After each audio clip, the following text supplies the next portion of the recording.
Hello mes bébés glow, bienvenue de nouveau sur ma chaîne. Je suis super contente de vous retrouver dans cette nouvelle vidéo. Si tu ne me connais pas, mon prénom c'est Aïza. Je suis esthéticienne et aussi créatrice de contenu. Alors ici c'est une chaîne où on parle un peu de soins de la peau, on blablate un peu de tout et de rien. On parle un peu de story time, des trucs comme ça, des trucs de filles. Bon, souvent pas forcément des trucs de filles, hein. Donc si tu es un homme, tu peux déjà t'abonner. Ne t'inquiète pas, au fur et à mesure du temps, tu trouveras un sujet ici qui finira par t'intéresser. Alors aujourd'hui, je suis là pour vous parler du savon noir. Vous savez que le savon noir possède une multitude de vertus. Et vous savez aussi qu'il y a plusieurs sortes de savon noir. Vous avez le savon noir marocain, par exemple, le savon noir nigérien, hein, Yoruba si vous préférez, le savon noir ghanéen et maintenant le savon noir ivoirien. Pour ceux qui ne le savent pas, oui, il y a du savon noir qui est fabriqué aussi en Côte d'Ivoire. On va en parler un peu dans cette vidéo-là. Et vous saurez aussi les dangers sur le savon noir parce que je vois qu'on parle toujours des bienfaits du savon noir, mais on ne prend pas suffisamment de temps pour parler aussi des effets négatifs du savon noir, même si c'est du savon et un savon très riche en vitamine E et en tout ce que vous connaissez déjà. Allez, c'est parti.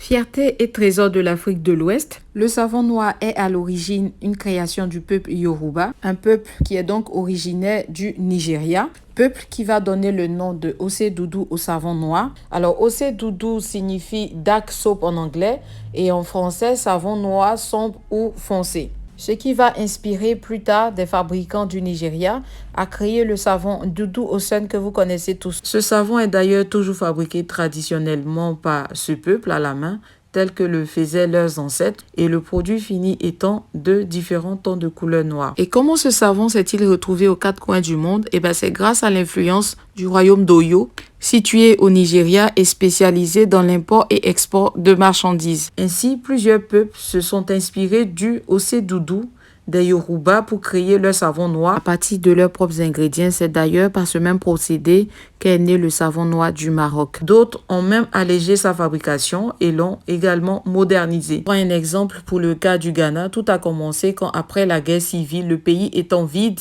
les commerçants Yoruba se sont installés pour reprendre leurs activités. Voulant économiser dans le transport et étant dans un pays dont les ressources naturelles sont immenses et similaires à celles du Nigeria, leur patrie, ils se sont mis à fabriquer toutes sortes de produits à vendre, dont le savon. Plus tard, les Ghanéens de retour chez eux ont appris d'eux et ensemble, ils ont modernisé le savon noir. C'est l'une des raisons pour lesquelles, dans le classement des meilleurs savons noirs, le Ghana est en deuxième position après celui du Nigeria. C'est aussi le même cas en Côte d'Ivoire. Pas que le pays a été déserté, non, mais sauf que les Ivoiriens ont su réadapter le savon noir avec les ingrédients qu'ils trouvent chez eux, tout simplement. Le savon noir africain est de par ses ingrédients l'un des savons les plus sains, sans produits chimiques. Il purifie, cicatrise, nettoie et soigne plusieurs problèmes dermatologiques sur tout type de peau. Il unifie le teint car le savon noir permet de nettoyer en profondeur la peau d'une manière naturelle. Très riche en vitamines E et A, ses propriétés antioxydantes et son gommage corporel sont d'excellents démaquillants exceptionnels. Vous l'aurez compris, le savon noir possède une multitude de vertus et peut s'utiliser de différentes façons. Et comme je le disais dès le départ, il existe différents types de savon noir, allant du savon noir nigérien, ghanéen, ainsi que le savon noir marocain, qui est également un très bon savon pour le corps, mais pas pour le visage. Attention les filles, le savon noir marocain, il est uniquement recommandé pour le corps. Par contre, le savon noir nigérien et ghanéen, c'est un savon que vous pouvez appliquer sur le visage, mais je vous expliquerai par la suite comment il faut le faire. Et comment se fait la fabrication du savon noir africain? Je vous le montre dans la suite de cette vidéo-là. Ça ne sera pas une préparation détaillée, mais je pense qu'à la fin de la vidéo, vous aurez une petite idée de comment est-ce que ce savon a été fabriqué. D'accord? Allez, c'est parti. Alors, tout commence par un feu de bois.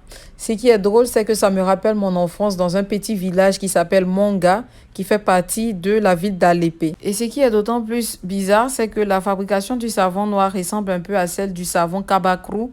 Je ne sais pas celles qui sont ivoiriennes, vous allez reconnaître ce savon-là. Je sais que le même savon, il est fabriqué aussi au Ghana, au Nigeria, mais bon, voilà un peu. C'était la petite histoire. Alors là, c'est de l'huile de palme qui vient de renverser. Bon, au Nigeria, ils appellent l'huile de citrouille. Je ne sais pas si je prononce bien. Voilà, comme je vous expliquais, en fait, cette huile-là possède de nombreuses vertus. Déjà, c'est une huile que les femmes africaines aiment bien utiliser après l'accouchement. Pourquoi? Parce que c'est une huile qui est réparatrice, c'est une huile qui va nourrir la peau, c'est une huile qui va donner de l'éclat à la peau, c'est une huile qui va soigner les petits bobos de la peau. Alors, pour revenir à la préparation du savon noir, vous voyez, il la met déjà dans la marmite, il la dépose sur le feu et il laisse cette huile-là chauffer. Et là, c'est qu'on vous présente dans cette casserole-là, c'est de la poudre, c'est de la cabosse de cacao séché, pardon. Donc, cette cabosse de cacao séché, elle va déjà sécher après avoir extrait le cacao. Et une fois qu'elle sera sec puis pilée, eh ben, ils vont venir la mélanger avec de l'eau. Ils vont tourner, ils vont faire une petite mixture avec. Comme je vous ai dit, si vous voulez savoir plus d'informations, plus de précision par rapport à la préparation du savon noir, moi, comme j'ai été en formation avec une Nigérienne pour cela, ils ont pu m'expliquer un peu étape par étape à partir de quoi elle fabriquait ce savon. Mais j'ai trouvé que la vidéo, elle allait être trop longue et je ne sais pas qui voudrait fabriquer du savon en ce moment. On achète juste le savon qui est déjà fait. Et qu'est-ce qu'on fait à ce moment-là? On le travaille pour améliorer la texture. En regardant bien la vidéo, vous allez vous rendre compte que ce n'est pas un petit travail simple de fabriquer du savon noir brut. Ça demande beaucoup d'étapes. C'est un travail qui est assez physique. Donc, si vous êtes seul, vous allez vraiment galérer. Et la dame, ce qu'elle est en train de faire là maintenant, elle est en train de renverser le liquide obtenu à partir du mélange de la cabosse de cacao séché et autres avec de l'eau, pardon, dans le mélange ici. Et c'est ce qui a fait monter l'huile en fait, de sorte à ce que ça se transforme en une sorte de boue comme ça. Et en plus, le truc qui la rend, c'est que quand elle verse un peu de liquide à l'intérieur, eh ben ça monte et ça devient comme ça devient cette sorte de boue là. Franchement, c'est fascinant.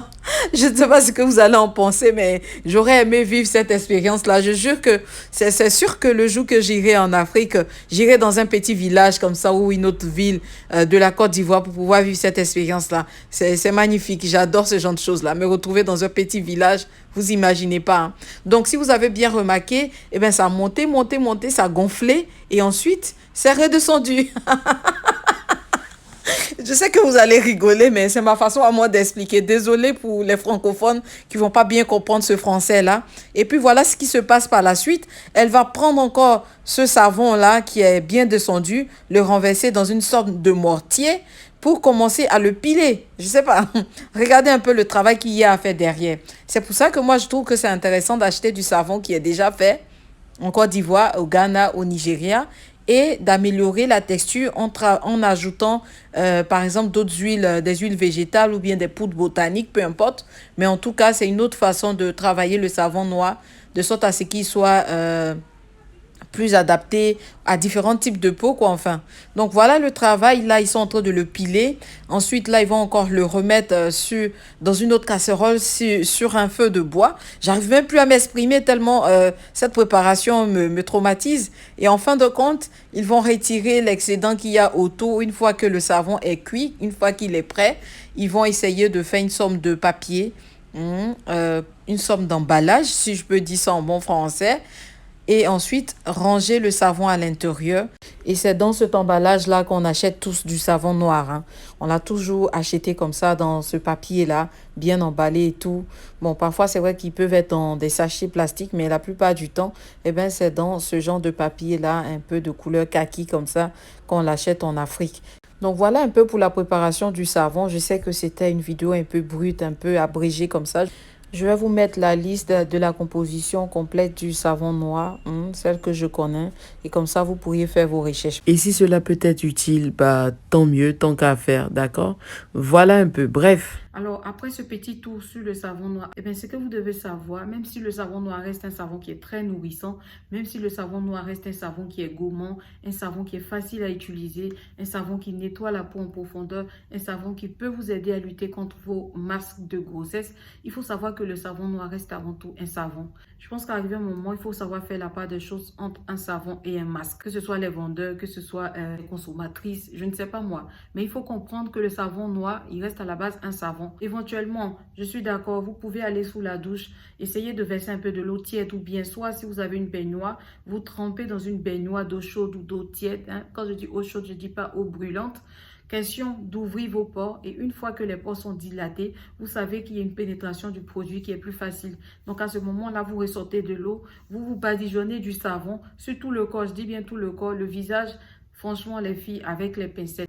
C'est important si vous voulez l'utiliser en masque, c'est important qu'avant le bain, vous puissiez rajouter un peu d'eau au-dessus du savon s'il se trouve dans un pot. Le temps qu'il puisse se ramollir parce que vous allez passer sous la douche en mode vapeur, voilà, ou soit vous allez vous tremper dans de l'eau tiède pour que vos pores puissent se dilater et après revenir prendre ce savon qui est devenu un peu plus souple, un peu plus mou et l'appliquer sur tout le corps à ce moment-là pour faciliter une certaine forme d'absorption du produit dans la peau. Donc vous allez vous badigeonner du produit sur tout le corps. Regardez-moi quand j'utilise là comme ça, surtout sur le visage, les filles, je vais insister sur le visage parce que ces derniers temps, je vois sur les réseaux sociaux, oui, j'applique mon savon noir sur le visage, je le laisse 5 minutes, je le laisse 10 minutes, je le laisse 15 minutes, je le laisse 20 minutes. Les filles, le savon noir, ce n'est pas un masque. Le savon noir, ça reste avant tout un savon. Tu veux te laver avec ça, tu veux traiter tes problèmes d'impureté, c'est votre allié, c'est un allié parfait, d'accord? Tu rentres sous la douche, tu te badigeonnes ça sur tout le corps, je dis bien sur tout le corps. J'insiste plus sur le corps parce que le visage reste une zone du corps qui est vulnérable en fait. Donc, vous allez sous la douche, vous appliquez, vous badigeonnez bien sur votre corps et ensuite vous laissez quelque temps sécher, je dirais entre 5 à 15 minutes. Hein? Et sur le corps, hein, entre 5 à 15 minutes, il faut voir. Parce que parfois, si votre savon noir est blanchissant finalement, vous n'allez pas durer autant de temps. Hein, parce qu'un savon blanchissant sur la peau qui reste en tant que masque pendant 30 à 40 minutes, les filles, ce n'est pas recommandé. Hein, surtout pour celles qui ont déjà des présences de vergetures et tout. Il faut faire attention. Donc, vous prenez le gant après les 10 minutes ou les 15 minutes passées. Vous prenez le gant, vous frottez votre peau avec. Hein, pour l'utiliser en tant que gommage, d'accord? Ça va nettoyer votre peau en profondeur, ça va la débarrasser de toute impureté, ça va nourrir votre peau, ça va l'hydrater, d'accord? Ça va la purifier, ça va tout simplement la rendre propre. Une fois que c'est fait, vous vous rincez. Pour le visage, les filles, arrêtez d'utiliser le savon noir comme un masque. Vous voulez utiliser un masque pour le visage, vous traitez vos problèmes d'imperfection ou bien, je ne sais pas, d'irrégularité de teint ou bien de peau grasse ou je ne sais pas moi. Apprenez à utiliser les masques qui sont vendus dans des coins comme Sephora ou bien Paris XL, c'est important. Et le savon noir de temps en temps. Je vois des personnes en train de faire ça chaque soir, chaque 2 jours. Mais attends, arrivé un moment, les filles, c'est dangereux pour votre peau. C'est dangereux. Peut-être on ne vous a pas dit, mais ça reste du savon. Donc ça peut être très, très agressif. Ça peut vous brûler le visage. Si par exemple, vous appliquez le savon avec tous les actifs qu'il y a à l'intérieur, qui sont quand même des actifs qui sont dépigmentants. Parce que parfois, je vois des produits où c'est écrit savon noir clarifiant ou bien... Regardez, je vais vous dire une chose. Pour celles qui sont toujours en train de rêver, je vais vous dire une chose. Peut-être qu'on ne vous dit pas, on ne vous dira jamais. Mais moi, je vais vous dire. Il n'existe pas de produit qui enlève une tache dans lequel il n'y a pas d'actifs dépigmentants. Alors, quand je parle d'actifs dépigmentants, vous avez l'acide kojique, vous avez les trucs de CP White. Je vais mettre toute la liste ici, que très souvent on utilise dans les savons. Et bien ces actifs-là, ce sont des actifs qui sont dépigmentants. Donc, même que ce soit dans les savons, que ce soit dans les produits cosmétiques, les pommades, les lotions et tout, parfois vous allez à la pharmacie, oh j'ai acheté cette crème ou bien cette lotion, c'est le dermatologue qui me l'a recommandé. Parfois, quand vous prenez le temps de lire dessus, c'est marqué moins 2% de hydroquinone ou bien moins 1%. L'hydroquinone est toujours utilisé, sauf à faible quantité, parce que c'est un actif qui mâche, hein, parce que c'est un actif qui dépigmente la peau. J'ai un produit que j'ai acheté ici en pharmacie, mais il y a un actif dépigmentant là-dessus. Il n'existe pas de crème ou de savon qui nettoie la peau noire, qui la rend marron, ou bien qui atténue une tache ou qui fait disparaître une tache sans qu'il y ait un actif dépigmentant, sauf si le nom de cet actif-là, vous l'ignorez. Parce que ça peut arriver quand tu n'es pas dans le domaine, tu peux ne pas savoir. Donc, les filles, la plupart du temps, quand vous prenez, parfois vous m'écrivez, oh non, je cherche un produit, j'ai une peau noire pour traiter ma tache. Eh bien, il faut savoir que si vous voulez traiter une tache, peu importe laquelle, vous allez devoir passer par un produit où il y aura forcément un actif qui est dépigmentant. Alors que ce soit en pharmacie ou que ce soit acheté sur la grande surface, il y aura ce composant-là là-dedans. Donc, quand vous utilisez le savon noir qui a été mélangé ou fait quelque part, je ne sais pas où, que vous appliquez sur le visage, les filles, s'il vous plaît, 5 minutes, ça ne dépasse pas en fait. C'est juste pour laver, c'est un savon. Après, vous lavez le visage et vous le laissez, vous mettez votre sérum, vous mettez votre crème, vous mettez votre concentré, vous faites ce qu'il y a à faire et puis vous allez vous faire dodo.